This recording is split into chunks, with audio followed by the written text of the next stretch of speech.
Hello, Jonathan. How are things on the West End front? Complicated, my friend. The rich and powerful feel threatened by the disease, and have asked me to put an end to it. Yes. It is odd how resolving a crisis suddenly increases in urgency when it affects those who matter.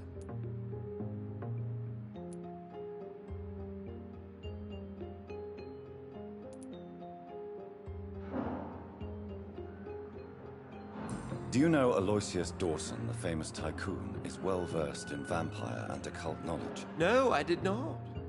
But that is no surprise. For half a century, it has been quite the trend for English nobility to join secret societies and occult circles. Did he contact the Brotherhood of St. Paul? Try to join your group? It would not surprise me, but I am certain he's never been a member. But Aloysius Dawson is only a rich merchant. Yes, richer than Croesus. Wealth is more respected than title these days, even in England. It looks like the epidemic is spreading to the western districts of London. I am trying to locate the source of the infection. It won't be an easy task, my friend. This disease is highly contagious. Since this epidemic is evidently linked to the vampire curse, we must find the original carrier to understand where it comes from. I admire your logic, Jonathan, but be careful. Rationality, when it comes to your kind, is not always a reliable lens. Do you not think epidemiology could be helpful in this matter? To retrace the origin of infection through time and topology? If anyone can perform such a miracle, it will be you, Dr. Reed. Does the Brotherhood of St. Paul know anything about the Ascalon Club? Well, I'm afraid that's unlikely. Ascalon is a sensitive topic, and whatever material the Brotherhood has, I may not have access to. Who could answer me then? Usher Talltree, our current primate, may be the only one able to answer you. He's a discreet man who lives in the West End. Thank you for your time, Edgar.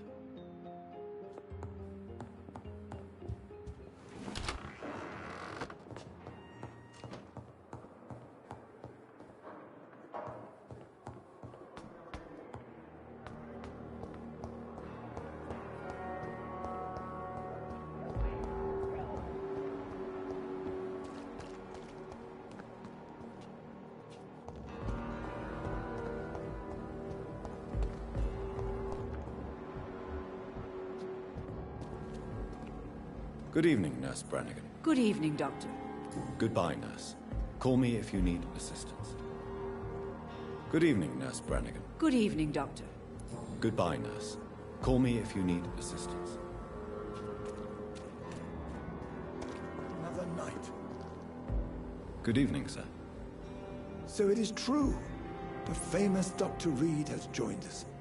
I can't think of any better news during these terrible times. Do we know each other? Actually, yes.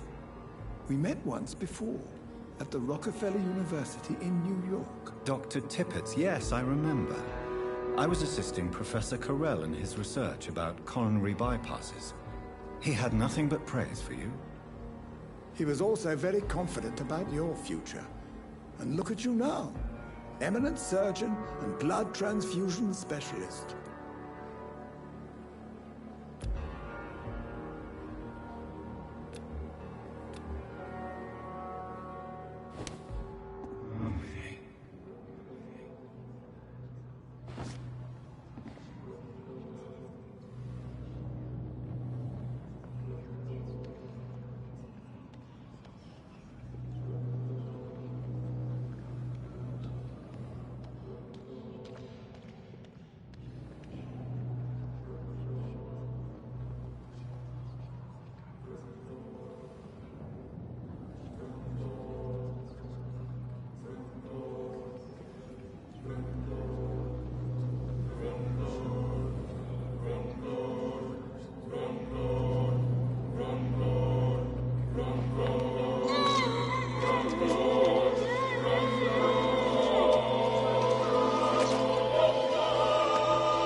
I'm sorry, Nurse Brannigan. I won't witness the great doctor you were destined to be.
Good evening, Nurse Brannigan. Good evening, Doctor.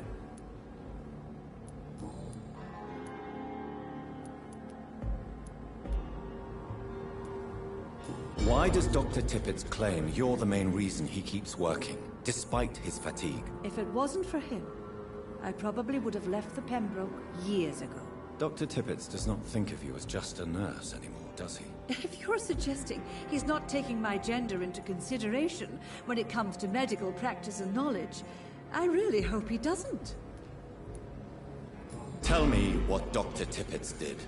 I know his mistake caused a patient's death. If I had not covered up his error, Dr. Tippett would have been fired from this hospital. I could not let that happen. You can't allow your emotions to dictate your conduct concerning patients, Nurse Brannigan. Look around you, Dr. Reed. Do you really think we can afford to lose a brilliant practitioner like Dr. Tippett in our situation?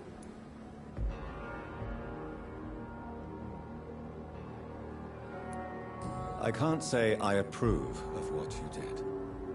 But as a field surgeon, I know that some situations require you to bend the rules. I'm not proud of what I've done, but to contain the epidemic must be our priority, so we can't afford to lose Dr. Tippett. Tell me, nurse, did you know Dr. Tippett was addicted to medication? I suspected this behavior for some time, but never dared to ask him about it, until the day he confessed to me. Why would he confess to you about his addiction, Nurse Brannigan? Don't you know you doctors can't hide anything from a nurse? We're always there, even if you don't notice us. Do you consider yourselves our confessors, Nurse Brannigan? I wouldn't dare, Dr. Reed. But I'm intrigued. How did you discover Dr. Tippett's secret? What can I say? I seem to have a knack for discovering secrets. And for hiding them as well. Do you approve of his addiction? Of course I don't approve. But I understand he needs it to fight the exhaustion. Let's hope he'll stop injecting himself once the epidemic is over. And what if he doesn't? Then we'll have to convince him to stop. I believe he's still in control of his addiction, for now, but we must remain vigilant.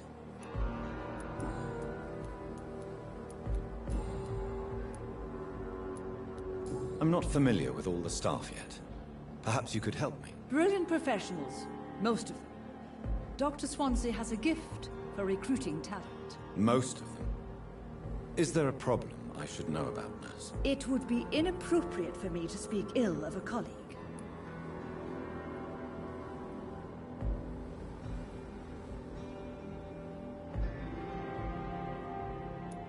Nurse Brannigan, if you do know something, please tell me.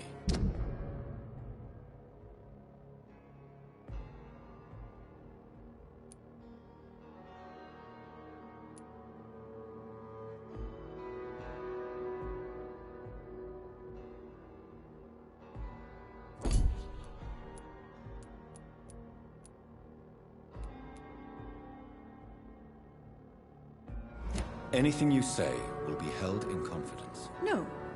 I may disagree with some conduct, but in the end, everybody is doing their best.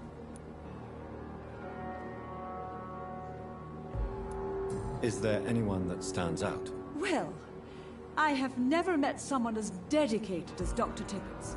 He should be a standard for us all here. If only he were younger. Why should his age be a problem? I guess it's fair to say he's always pushing himself to the limits. He just doesn't know when to stop and get some rest. How are things here? Not good, to say the least. We're struggling against an invisible enemy, more lethal than any bullet from a gun. It's hard, Doctor. Do you think this hospital can survive the epidemic? We are all volunteers here, and we're trying to hold fast, but how do we beat an invisible killer? Some nurses have already resigned. An invisible enemy? Quite a poetic term for a disease, especially from a nurse. Sorry, Doctor. These last few weeks have been exhausting. We could all do with a good night's sleep.